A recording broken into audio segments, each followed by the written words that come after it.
नमस्कार मित्रमैत्रिणींनो, मी विजया परब तुम्हा सर्वांचे स्वागत करते स्वामींची छत्रछाया या माझ्या यूट्यूब चॅनलवरती।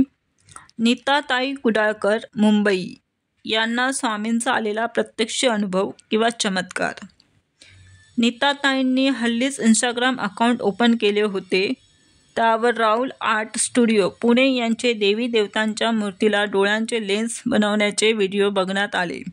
म्हाड्याच्या वाडी स्वामी मठातील स्वामींसाठी असे लेन्स बसवून घेण्याची प्रेरणा स्वामींनी दिली।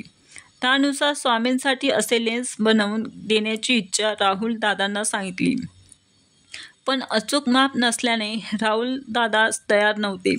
यात मी म्हणजे नीताताई यांनी त्यांना सतत विनंती करत होते की स्वामींचीच इच्छा आहे असे समजून तुम्ही रीलमधील व्हिडिओमध्ये जे स्वामी आहेत त्या स्वामींच्या डोळ्यांच्या मापाप्रमाणे लेन्स बसवून द्या असे दादांना सांगितले।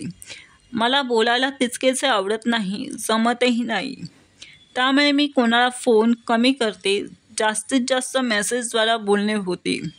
कारण समोरच्या व्यक्तीला बोलायचे असेल नसेल किंवा त्यांची इच्छा असेल नसेल, निदान मेसेजद्वारे आपले म्हणणे पोचते। 2 दिवस सरांच्या रिप्लायची वाट पाहिली, मग त्यांना परत मेसेज केला, पण डोळ्यांचे माप हवेच आहेत असेच ते म्हणत होते। शेवटी एकनाथ भाऊ तोंडवळकर भाऊ यांना विनंती केली। एकनाथ भाऊंनी मला डोळ्यांचे लांबी रुंदीचे माप पाठवले।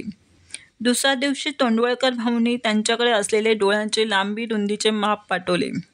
मी ते राहुल सरांना पाठवले, पण त्यावर देखील सरांचे म्हणणे होते असे नुसत्या लांबी रुंदीने लेन्स होणे शक्य नाही, कारण प्रत्येक डोळ्यांची आखणी वेगळी असते, आकार वेगवेगळे असतात। कमी जास्त झाले तर लेन्स उपयोगाचे नाहीत। पैसे फुकट गेलेले त्यांना रुचत नव्हते, त्यामुळे प्रत्यक्ष मूर्ती बघूनच करणे हे उचित आहे असे दादा म्हणत होते। पण इथे माझ्याकडे 1 आठवडा होता, गावी जायच्या पूर्वी लेन्स ताब्यात मिळायची इच्छा होती।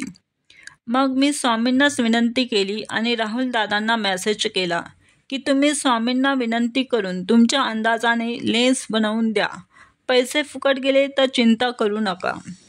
शेवटी माझ्या विनंतीपूर्वक हट्टापायी ते तयार झाले। याही उपर ते म्हणाले की लेन्स नीट नाही बसल्या झाला तरीही मी करून देईन।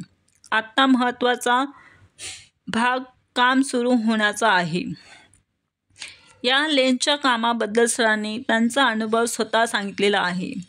सर लेन्स बनवायला हो म्हणाले, पण सरांचे मन अजूनही तितकेसे तयार नव्हते, कारण असे मूर्ती प्रत्यक्ष न बघता अंदाजे स्वामींना लेन्स कशा बनवायच्या आणि 4 दिवसात मुंबईला पोहोचल्या पण पाहिजेत असा विचार करतच ते लेन्स बनवण्यासाठी त्यांच्या कामाच्या टेबलजवळ गेले, तर तिथे मागे काही वर्षांपूर्वी कोणी देवतेसाठी बनवलेला लेन्सच्या मापाचा कागद ठेवला होता।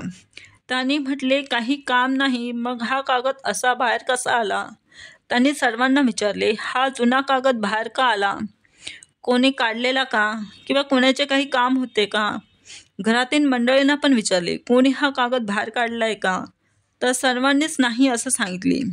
सरांनाही अचंबा म्हणजे आश्चर्य वाटले, असं कसं झालं? सहजच त्यांच्या मनात आले की जुन्या कागदावरचे लेन्सचे माप स्वामींच्या डोळ्यांच्या लांबी रुंदीच्या जवळपास आहे का ते पाहूया।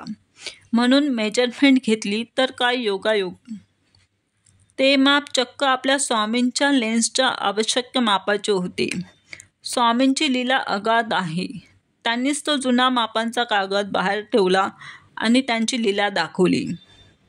मग काय, सरांनी त्या मिळालेल्या जुन्या लेन्सच्या आखणीप्रमाणे स्वामींच्या लेन्स घडवल्या आणि त्याच दिवशी लगेच कुरिअर पण केल्या। गावी निघण्याआधी 1 दिवस नीताताईंकडे मुंबईला पोहोचल्या, परंतु माप बसतील की नाही याबद्दल साशंकता असल्याने त्यांनी ही गोष्ट कोणालाच सांगितली नाही।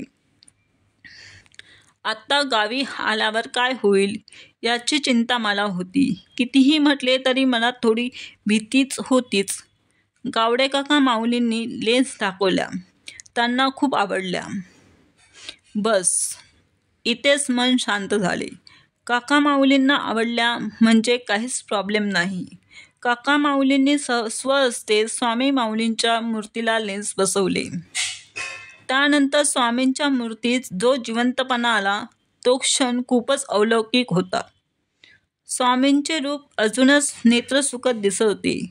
स्वामी प्रत्यक्षात आपल्याला बघत आहेत असेच जाणवत होते.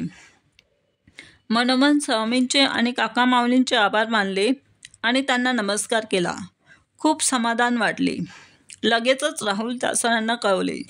त्यांनाही खूप आनंद झाला. स्वामींनी खूप उत्तम प्रकारे सर्व घडवून घेतले. सर म्हणाले, मी तुमच्या रिप्लायची वाट बघत होतो.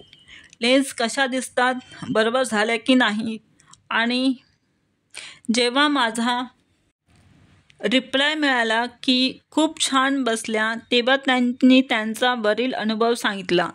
स्वामींमुळे आणि गावडे काका माऊलींमुळे जे सेवा करण्याची तोडकी मोडकी संधी मिळाली. अशीच संधी कायम स्वामी आणि काका माऊलींनी देत राहोत हीच सदिच्छा. श्री स्वामी समर्थ महाराजाय नमो नमः. परमपूज्य सद्गुरू गावडे काका महाराज की जय हो. अवधूत चिंतन श्री गुरुदेव दत्त. श्री स्वामी समर्थ.